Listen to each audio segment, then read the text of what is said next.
Next हमारा जो topic है दैट इज़ इम्प्लीमेंटेशन। कल हमने प्लानिंग तक पढ़ा था, नर्सिंग प्रोसेस जो हम पढ़ रहे थे, फंडामेंटल ऑफ नर्सिंग का टॉपिक है।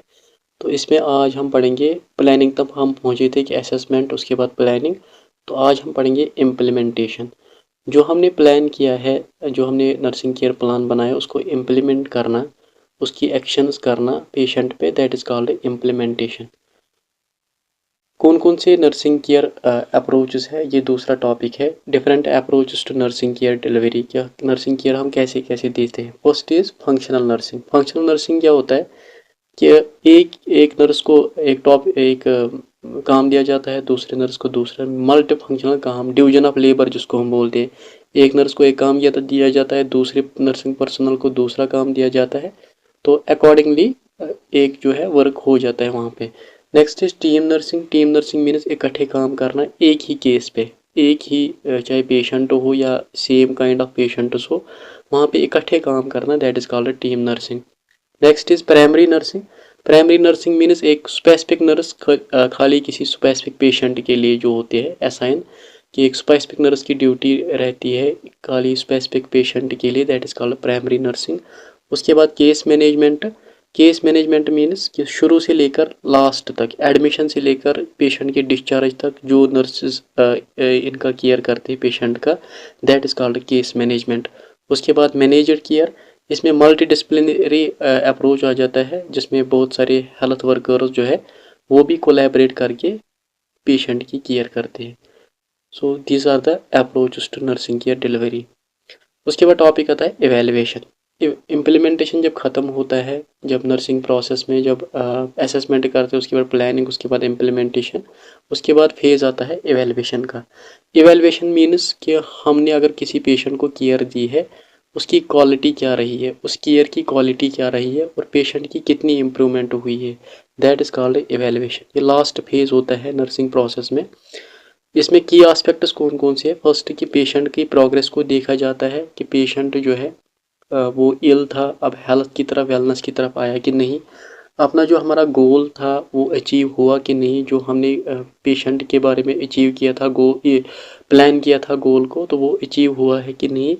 इफेक्टिवनेस ऑफ इंटरवेंशन, जो हमने इंटरवेंशन की है वो कितने इफेक्टिव रहे हैं, या मेडिसिन दी है या ट्रीटमेंट या केयर दिया है वो कितना का इफेक्टिव रहा है। केयर प्लान एडजस्टमेंट, कि अगर हमने केयर प्लान कोई बनाया है उसको कोई चेंजेस तो नहीं लानी है। और डॉक्यूमेंटेशन, इस इवेलुएशन फेज में हम डॉक्यूमेंटेशन करते हैं कि पेशेंट के साथ हमने क्या किया और पेशेंट की कंडीशन इम्प्रूव हुई है, तो हम वो चीज़ें डॉक्यूमेंट करते हैं। So these are the aspects of evaluation phase. अब जो है टाइप्स ऑफ टूल्स, कौन कौन से टूल्स हम यूज़ करते हैं इवेलुएशन के लिए, ये सारा नहीं पढ़ना है, थोड़ा ऊपर ऊपर याद रखना है क्या होता है। फर्स्ट हम क्वेश्चनरी यूज़ करते हैं। क्वेश्चनरी में ऐसा क्वेश्चन बनाना जिसका आंसर खाली यस और नो में हो। पेशेंट को पूछते हैं कि उसकी इम्प्रूवमेंट हुई है कि नहीं है, हुई है। उसके सब्जेक्टिव सिम्टम्स पूछते हैं, उसके सब्जेक्टिवली पेशेंट को पूछा जाता है कि उसको इम्प्रूवमेंट अच्छी केयर मिली है कि नहीं मिली है। तो वो यस और नो में हमें आंसर देता है, तो ये भी एक टूल बन जाता है इवेलुएशन का। दूसरा है कि पेशेंट को इंटरव्यू किया जाता है, ओपन एंडेड क्वेश्चंस पूछे जाते हैं, जिसमें पेशेंट बहुत डिटेल्ड में आंसर देता है, वहाँ से खाली यस और नो में नहीं, बहुत डिटेल्ड में आंसर देता है इंटरव्यू से। उससे भी हम इवेलुएशन कर सकते हैं कि हमारी केयर, हमारी क्वालिटी केयर रही है कि नहीं रही है। उसके बाद है ऑब्जर्वेशन, हम कर सकते हैं पेशेंट के बारे में ऑब्जर्व करना कि पेशेंट की इम्प्रूवमेंट हुई है कि नहीं हुई है। इससे भी इवेलुएशन हम कर सकते हैं कि हमारा जो हमने केयर प्लान इम्प्लीमेंट किया है उसकी इफेक्टिवनेस अच्छी आई है कि नहीं है, तो ऑब्जर्वेशन से भी हम कर सकते हैं। Next is rating scale. हम रेटिंग स्केल इज़ यूज़ करते हैं, जैसे विजुअल एनालॉग स्केल होती है पेन के लिए। तो बाहर से ही फेशियल एक्सप्रेशन से ही पता लगता है कि पेशेंट इम्प्रूव हुआ है कि नहीं हुआ है, that is called rating scale. उसके बाद चेकलिस्ट, एक चेकलिस्ट फ्रेम करते हैं प्लानिंग जब हम करते हैं, कि पेशेंट के बारे में हम प्लान करते हैं कि पेशेंट के साथ ये ट्रीटमेंट या केयर करना है। तो पहले ही हम चेकलिस्ट बनाते हैं कि पेशेंट से के साथ कौन कौन से प्रोसीजर्स करने हैं और उनका आउटकम कैसा आना चाहिए। तो वो चेकलिस्ट फिल करके हम लास्ट में उसको देखते हैं, तो ये भी एक टूल बनता है इवेलुएशन का। सो इवेलुएशन टूल्स में फर्स्ट इज क्वेश्चनरी, जिसका आंसर यस और नो में पेशेंट देता है। दूसरा है interview, patient open ended question पूछे जाते हैं पेशेंट को, और पेशेंट वापस डिटेल्ड में जवाब देता है। ऑब्जर्वेशन से हम पेशेंट को देख सकते हैं रेटिंग स्केल से। रेटिंग स्केल यूज़ करके, जैसे पेशेंट की फेशियल एक्सप्रेशन से ही पता लगेगा। उसके बाद चेक लिस्ट। तो ये है टूल्स यूज्ड फॉर एवेल्युएशन। सो आज जो फंडामेंटल ऑफ नर्सिंग में हमने पढ़ा था, दैट इज़ इम्प्लीमेंटेशन के बारे में पढ़ा है कि इम्प्लीमेंटेशन थर्ड फेज होता है नर्सिंग प्रोसेस का। फर्स्ट इज उसके बाद अप्रोचेस कौन कौन से हैं नर्सिंग केयर के। फर्स्ट इज फंक्शनल नर्स, जिसमें डिवीजन ऑफ लेबर दिया जाता है। दूसरा है टीम नर्सिंग, इकट्ठे काम किया जाता है। प्राइमरी नर्सिंग मीन्स एक पेशेंट के लिए एक नर्स असाइन की जाती है। Case management, patient care from admission to discharge तक पेशेंट की केयर करना, that is case management. And managed care means multi disciplinary approaches आ जाते हैं। बहुत सारे हेल्थ वर्कर्स असिस्ट करते हैं ताकि हम पेशेंट की केयर दे सकते। उसके बाद एवेल्युएशन क्या होती है और उसके की एस्पेक्ट्स ऑफ एवेल्युएशन की, पेशेंट की प्रोग्रेस को मॉनिटर करना, गोल अचीव हुआ कि नहीं हुआ है, इंटरवेंशन हमारी कैसे रहे वो देखना, केयर प्लान एडजस्टमेंट करना कि कोई चेंज तो नहीं लानी है केयर प्लान में, और डॉक्यूमेंटेशन करना। अभी हम माइक्रोबायोलॉजी की तरफ शिफ्ट हो रहे हैं। तो माइक्रोबायोलॉजी में हमने पढ़ा था कि डिजीज कॉजिंग माइक्रो ऑर्गेनिज्म कौन से है, तो वही टॉपिक हम पढ़ रहे हैं, वही यूनिट हम कंटिन्यू कर रहे हैं यहाँ पे। पहले जब हमने क्लासिफिकेशन ऑफ माइक्रोब्स पढ़ा था, तो वहाँ पे हमने कोकाई बैक्टीरिया पढ़ा था। कोकाई बैक्टीरिया होते हैं जो स्फेरिकल, यहाँ पे भी लिखा है स्फेरिकल शेप्ड बैक्टीरियाज होते हैं।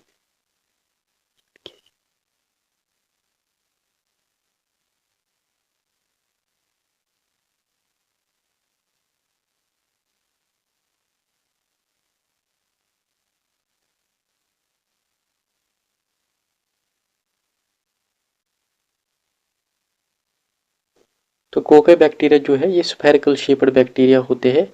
तो इसमें कौन से कोकाई बैक्टीरिया जो इन्फेक्शन कौन कौन सा इन्फेक्शन करते हैं। फर्स्ट इज स्टेफाइलोकोकस, मैंने जो ग्रेप्स के शेप में होते हैं। तो वो कौन कौन सा, ये ग्राम पॉजिटिव कोकाई होता है, जैसे स्किन इन्फेक्शन करता है, pneumonia, endocarditis, arthritis, staphylococcus orris. उसके बाद है स्टेफाइलोकोकस एपिडर्मिडस। तो ये भी जो प्रोस्थेटिक डिवाइसेस होते हैं, आईवी कैथेटर्स के थ्रू ट्रांसमिट हो जाता है और जो स्किन इन्फेक्शंस करता है। नेक्स्ट जो स्टेफाइलोकोकस सेब्रोफाइटिकस, ये यूरिनरी ट्रैक्ट इन्फेक्शन मेनली करता है।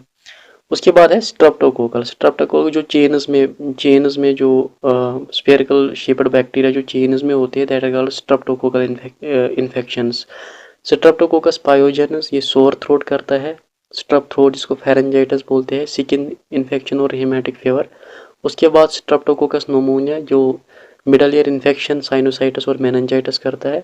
और नेक्स्ट इज स्ट्रेप्टोकोकस वायरिडानस, जो सब एक्यूट बैक्टीरियल एंडोकार्डाइटिस या जो हार्ट इन्फेक्शंस करता है। उसके बाद है मेनिंजोकोकल डिजीजेस, ये भी कोकाई बैक्टीरिया करते हैं। First is Neisseria meningitis. तो इसमें ग्राम नेगेटिव डिप्लोकोकस होता है जो मेनिंजाइटिस करता है, जो इन्फ्लामेशन ऑफ ब्रेन जो करता है, दैट इज मेनिंजोकोकल डिजीज। जो बाकी कोके है वो स्टेफाइलोकोकस फूड पॉइजनिंग करते हैं, या इम्पेटिगो एक इन्फेक्शन है जो स्टेफाइलोकोकस ऑरिस करता है। ये भी इन्फेक्शन स्टेफाइलोकोकस की कोकाई बैक्टीरिया की वजह से होता है। नेक्स्ट इज न्यूमोकोकल इन्फेक्शन होता है, या टॉक्सिक शॉक सिंड्रोम जिसको हम बोलते हैं, जिसका कॉजेटिव एजेंट है स्ट्रेप्टोकोकस पायोजेनस। इसी तरीके सब एक्यूट बैक्टीरियल एंडोकार्डाइटिस होता है, जिसका कॉजेटिव एजेंट स्ट्रेप्टोकोकस सैंग्यूनियस है। तो ये कोकाई बैक्टीरिया कौन कौन से इन्फेक्शंस करते हैं, ये हमने यहाँ पे पढ़ा है। Next is spirochetes. जो सुपायरोकेट्स है वो कौन कौन सा इन्फेक्शन करते हैं। सुपायरोकेट्स कौन से माइक्रोब होते हैं, जो बैक्टीरिया जो होते हैं, जो स्पाइरल शेप्ड बैक्टीरिया होते हैं, जो हमने क्लासिफिकेशन ऑफ बैक्टीरिया पढ़ा था। तो वहाँ पे जो स्पाइरल शेप्ड बैक्टीरिया है उनको हम बोलते हैं स्पायरोकेट्स। तो स्पायरोकेट्स कौन कौन से इन्फेक्शंस करता है। First is syphilis. सिफिलिस जो है दैट ये कॉज्ड बाय ट्रिपोनिमा पैलिडियम जो होता है स्पायरोकेट, उसी की वजह से सिफिलिस होता है। और इसमें मल्टीपल ऑर्गन सिस्टम इन्वॉल्व होते हैं, मेनली रिप्रोडक्टिव सिस्टम के थ्रू ये ट्रांसमिट होता है। न्यूरोसिफिलिस होता है, या न्यूरोलॉजिकल या कार्डियोवैस्कुलर कॉम्प्लिकेशंस आ जाती है। दूसरा है लाइम डिजीज, इसका कॉजेटिव एजेंट है बी मायोनिया जिसको हम बोलते हैं बैक्टीरिया को। तो ये भी human bite of infected ticks जो होते हैं उनकी वजह से ये लाइम डिजीज़ फैल जाती है।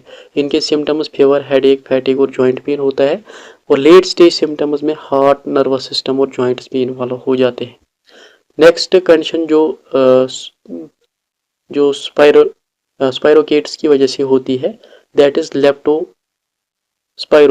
लेप्टोस्पाइरोसिस जो है ये जूनाटिक डिजीज है, मीन्स ट्रांसमिट होती है थ्रू एनिमल्स और सिम्टम्स इसमें बहुत फैटल होती है, ये मतलब इससे डेथ भी हो सकती है।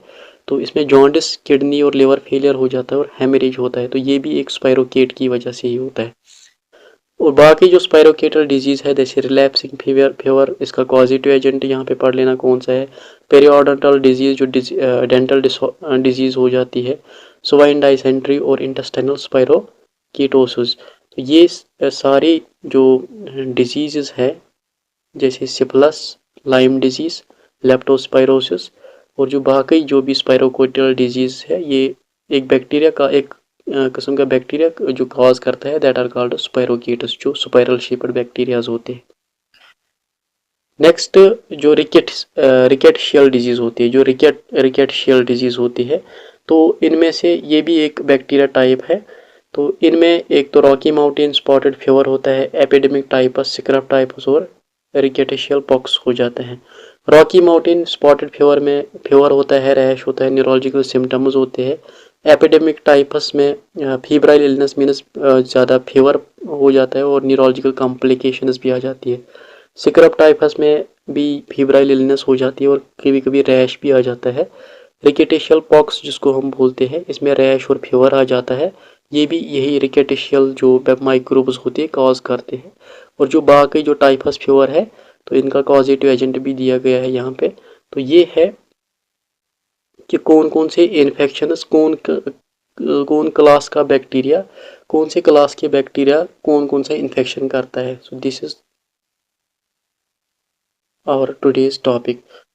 So I think we have finished this chapter also. So thank you for today.